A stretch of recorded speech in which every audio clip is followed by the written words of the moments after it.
हाँ जी, सरदार सुमेर जी, अगर हरियाणा में बहुजन समाज पार्टी व इन लोगों की सरकार आती है तो हरियाणा के जो युवा हैं, बेरोज़गार हैं, जिनको बड़ी आस है कि भाई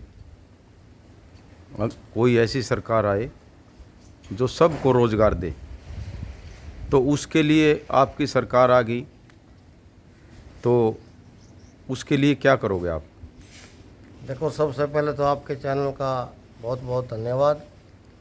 इसके बाद रही बात रोज़गार की, जो युवा बेरोज़गार घूम रहे हैं, इनके पास रोज़गार नहीं है, सरकार पहले तो बात उनको रोज़गार देगी।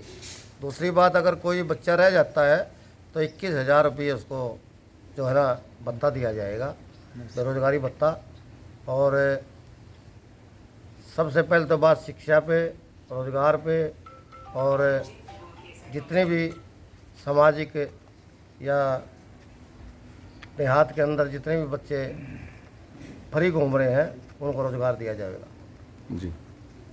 और सरकार आने पर ये बात हम 100% लागू करेंगे। तो देसवाल साहब, जब ताऊ देवीलाल जी आए थे उस टाइम जो है 100 रुपये पेंशन चालू करी थी सरकार ने, और उस टाइम बंसीलाल की सरकार थी, वो ये कहा करे था भाई झूठ बोल रहा है देवीलाल जी। तो क्या ये सच्चाई है कि भाई आप जो है सरकार आएगी तो इस पे जो है पेंशन की बढ़ोतरी करोगे, और क्या करोगे बढ़ोतरी में? सबसे पहले आपके सभी चैनल वासियों को मेरा नमस्कार और आपके चैनल को भी शुभकामनाएं। जब चौधरी देवीलाल जी का राज आया, उससे पहले जब वो गांव में, देहात में, शहर में जहाँ भी जाते थे, वो कहा करते कि हम 100 रुपये पेंशन देने का काम करेंगे। उस समय के मुख्यमंत्री चौधरी बंसीलाल जी थे। वो कहा करते थे कि ऐसा कानून नहीं है, मैं वकील हूँ और बन भी नहीं सकता, सरकार अपने खजाने से ऐसी कोई योजना नहीं कर सकते। जब चौधरी देवीलाल जी आए, उन्होंने आते ही पहली कैबिनेट में हमारे बुजुर्गों को 100 रुपये पेंशन देने का काम किया। उसमें एक ही आधार रखा, एक ही पूरे हरियाणा में, चाहे छोटा जमींदार हो, बड़ा जमींदार हो, कोई दुकानदार हो, कर्मचारी हो, छोटा काश्तकार हो, सभी वर्ग के 36 बरादरी को जिनकी 60 साल उम्र हुई थी उनको 100 रुपये पेंशन देने का काम किया। और उस समय हमारे हरियाणा का 1800 करोड़ रुपए का कुल बजट था। और आज मौजूदा सरकार में श्री ओम प्रकाश चौटाला जी ने और अभय सिंह चौटाला साहब के नेतृत्व में बहन मायावती जी के, आनंद जी के, चारों का इकट्ठा जब बैठक हुई, समझौता हुआ, उन्होंने एक ही फैसला लिया कि हरियाणा के अंदर दोबारा इंडियन नेशनल लोकदल की और बहुजन पार्टी की सरकार आएगी तो हम अपने बुजुर्गों का मान सम्मान, उनका भत्ता 7500 रुपये देने का काम करेंगे। क्यों? हमने कहा, साथी हैं अपनी पार्टी में, बहुजन की जब इकट्ठा साझा मीटिंग हुई तो हम इतनी महंगाई पहले तो ये कैसे हो सकता है। उन्होंने कहा, जब हर कर्मचारी का साल में 2 बार महंगाई भत्ता बढ़ता है, तो उस समय जब देवीलाल जी का राज था तो 1800 करोड़ का बजट था, आज 376,000 करोड़ का बजट हो गया। तो उस आधार पे जब कर्मचारी के हर 2 साल, 1 साल में 2 बार महंगाई बढ़ता है तो किसान का, मजदूर का, दुकानदार का, छोटे वर्ग के, हर वर्ग के 36 बरादरी के जिनकी 60 साल उम्र है उनको हम 7500 रुपये पेंशन देने का काम करेंगे। इसी कड़ी में जो आज सिलेंडर की कीमत मौजूदा सरकार में 1100, 1150 तक बेचने का काम किया, आज उनको चुनाव का लालच देकर 800, 850 पर किया है। तो चौटाला साहब ने एक ही कहा कि हम अपने प्रति घर के अंदर जो महिला है उसको 1 सिलेंडर पहली तारीख को फ्री देने का काम करेंगे, और उसके साथ उस गृहिणी को अपने घर का खर्चा चलाने के लिए 1100 रुपये प्रति माह उसको दिया जाएगा, ताकि उसका घर का खर्च उसको किसी पे मांगना ना पड़े। उसी तरह जब माता पिता को 7500 पेंशन मिलेगी तो मियाँ बीबी दोनों को 15,000 रुपये हो गए, और घर का खर्चा चलाने के लिए हमारी बहन को, माता को 1100 रुपये महीने और सिलेंडर फ्री देने का काम करेंगे। इसी कड़ी में बिजली का भी उन्होंने कहा कि हम बिजली का बिल्कुल माफ़ करेंगे, और अन्य बहुत सा ऐसी स्कीमें दी जो आम जनता को लाभ होगा। और चौधरी देवीलाल जी जो कहा करते थे उनको पूरा करने का काम किया। उसी तरह उन पद चिन्हों पर चलते हुए चौधरी ओम प्रकाश चौटाला जी ने भी किया। और आज अभय सिंह को दोनों संयुक्त मोर्चे ने इकट्ठे होकर बहुजन ने पार्टी ने और इंडियन नेशनल लोकदल ने फैसला लिया कि आने वाला मुख्यमंत्री चौधरी अभय सिंह जी होंगे। और पूरा इतिहास जानता है हरियाणा का हर आज बुजुर्ग के नौजवान के सभी साथियों के एक ही बात है कि जो अभय सिंह जी कहते हैं वो उसको पूरा करने का काम करते हैं। इसी तरह मेरे सरदार समेर सिंह जी ने बताया कि युवाओं को भी हर घर से एक नौकरी देने का काम किया जाएगा। और जो कोई बच्चा, चाहे मेरी बहन हो, चाहे बेटा हो, चाहे भाई हो, जो रहेगा उसको 21,000 रुपये प्रति माह महंगाई भत्ता दिया जाएगा। और उस कड़ी में अगली बात बता दूं, बिजली का बिल बिल्कुल माफ़ होगा।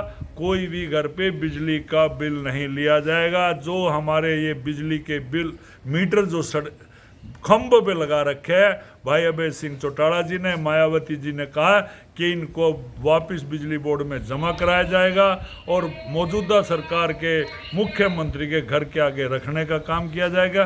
क्योंकि ये हवा में भी चलते हैं। यदि कोई बुजुर्ग सा मेरा साथी नौजवान तगड़ी सी घूट भर के ओके की भी उस पर मार दे तो 2-4 यूनिट फालतू चल पड़ती हैं। और इसी तरह हर वर्ग के लिए अनेक घोषणाएं की है। मेरे साथ हमारे एससी सेल के कपिल काबड़ी जी भी हैं, वो जिले के अध्यक्ष हैं। वो अपने समाज के बारे में बताएंगे कि चौटाला साहब ने और मायावती जी ने उनके समाज के लिए क्या कुछ घोषणाएं की है। अच्छा, मैं एक बात और पूछना चाहता हूँ कपिल जी से। भाई कांग्रेस की सरकार 2005 में आ गई थी और 2015 तक रही है। तो जब ये सरकार आई तो 2007 में इन्होंने एससी के लोगों को और बैकवर्ड के लोगों को 100 गज के पंचायत की तरफ से प्लाट दिए गए थे। लेकिन अभी तक उन प्लाटों की ना तो उनके नाम अंतकाल हुआ है और ना ही 2007 से लेके 15 तक ये सरकार रही कांग्रेस की, किसी भी जगह पे इन्होंने कोई प्लाट अलाट तो कर दिए लेकिन एक भी प्लाट कहीं नहीं बनाया है। ना ही सरकार की तरफ से कोई ऐसी सुविधा आई कि अभी 1-2 लाख रुपये उन गरीब आदमियों को, बीपीएल के लोगों को दे दिए हों, जिससे जो है प्लाट बनाने में, उनको घर बनाने में, लैट्रिन बाथरूम बनाने में कोई सुविधा हुई हो। क्या हरियाणा में अगर इंडियन नेशनल लोकदल की और बसपा की सरकार अगर बनती है और मुख्यमंत्री अभय सिंह चौटाला जी आते हैं तो क्या एससी के लोगों के लिए कोई ऐसा प्रावधान है आपके इस मैनिफेस्टो में कि जिससे ये लोग भी आपकी तरफ आकर्षित होकर आपको वोट दें? सबसे पहले तो मैं स्वागत करता हूँ आपके चैनल का और आपके चैनल के माध्यम से हरियाणा वासियों को बधाई देता हूँ इनेलो बीएसपी गठबंधन की, जिससे इस हरियाणा में आने वाले समय में बसपा इनेलो की सरकार बनेगी और हरियाणा वासी मालामाल होंगे, खुशहाल होंगे। अब मैं आपके सवाल का जवाब देता हूँ। अब पास ही के गांव में हम यहाँ खड़े हैं पलेड़ी में, और इस जो प्लाट की घोषणा गढ़ सरनाई से हुई थी और ये मात्र एक ढकोसला थी। लोगों को प्लाट तो मिल गए, आज तक भी उनकी रजिस्ट्री इंतकाल कुछ नहीं हुआ, ना उनको कोई कागज़ मिले हैं, ना ही उन प्लाटों पे कोई मकान बने हैं। ये आप खुद जाके गांव-गांव जाके इसका ना सर्वे कर सकते हो, जाके मिल सकते हो लोगों से, उनकी कोई भी रजिस्ट्री उनको नहीं मिली है। ये आप जाके देख सकते हो।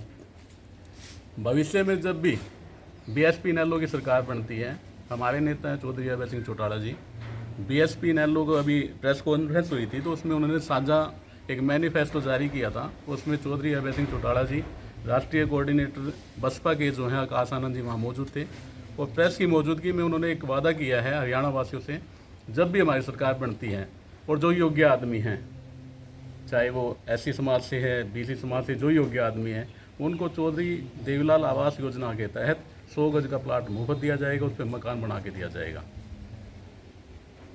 उस पर सारी सुविधाएं सरकार की तरफ से होगी। चलो, बहुत बहुत धन्यवाद आपका। एक क्वेश्चन हो रहा है जी जी।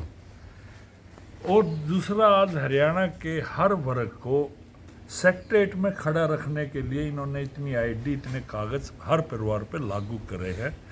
चौधरी अभय सिंह जी ने एक ही बात कही है कि सभी आईडी, चाहे पारिवारिक आईडी हो, प्रॉपर्टी आईडी हो, चाहे एजुकेशन की हो, चाहे कृषि आईडी हो, हर आईडी को बंद करके जिस तरह पहले राशन कार्ड पर सुविधा दी जाती थी, उसी तरह अब भी फिर दोबारा राशन कार्ड पर सुविधा दी जाएगी और सभी 100 गज प्लाट पे बिल्कुल मुफ्त रहेगा, उन पर कोई भी हाउस टैक्स नहीं आएगा।